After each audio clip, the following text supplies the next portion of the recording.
ધાંગધ્રા શહેરમાં બાવળી ડેમ પાસે મોટરસાઇકલ અને ફોર વ્હીલ ગાડી વચ્ચે સર્જાયો અકસ્માત, ઇજાગ્રસ્તોને હોસ્પિટલ ખસેડાયા। ધાંગધ્રા બાવળી ડેમ નજીક ફોર વ્હીલ ગાડી અને મોટરસાઇકલ વચ્ચે અકસ્માત સર્જાયો, ઇજાગ્રસ્તને હોસ્પિટલ ખસેડાયા। ધાંગધ્રા તાલુકાના બાવળી ડેમ નજીક ટર્નિંગમાં ફોર વ્હીલ ગાડી અને મોટરસાઇકલ વચ્ચે ગંભીર અકસ્માત સર્જાયો, જેમાં મોટરસાઇકલ ચાલકને ગંભીર ઇજાગ્રસ્ત તથા તાત્કાલિક હોસ્પિટલ ખાતે ખસેડવામાં આવ્યો હતો। સુરેન્દ્રનગર જિલ્લાના ધાંગધ્રા તાલુકો જિલ્લાના મહત્વનું સેન્ટર છે। અહીં ધાંગધ્રાથી કોટ મેઇન રોડ વચ્ચે ધાંગધ્રા પડતું હોવાથી છાસવારે અકસ્માતો જોવા મળતા હોય છે। ત્યારે સુરેન્દ્રનગર જિલ્લાના ધાંગધ્રા તાલુકાના બાવળી ડેમ નજીક ફોર વ્હીલ ગાડી મોટરસાઇકલ સામે અકસ્માત સર્જાયો હતો।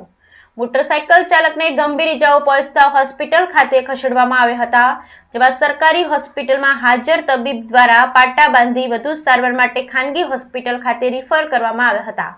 ત્યારે ધાંગધ્રાની સરકારી હોસ્પિટલમાં કોઈ પણ અકસ્માતના કેસ આવતા હોય છે, ત્યારે કોઈ સર્જન ડોક્ટર કે ઓર્થોપેડિક ડોક્ટર ન હોવાને કારણે પેશન્ટને રિફર કરવામાં આવે છે। ત્યારે સરકાર દ્વારા ધાંગધ્રાની અતિ આધુનિક સરકારી હોસ્પિટલમાં કોઈ સારા ડોક્ટરની નિમણૂક કરવામાં આવે તેવી લોક માંગ ઉઠી છે।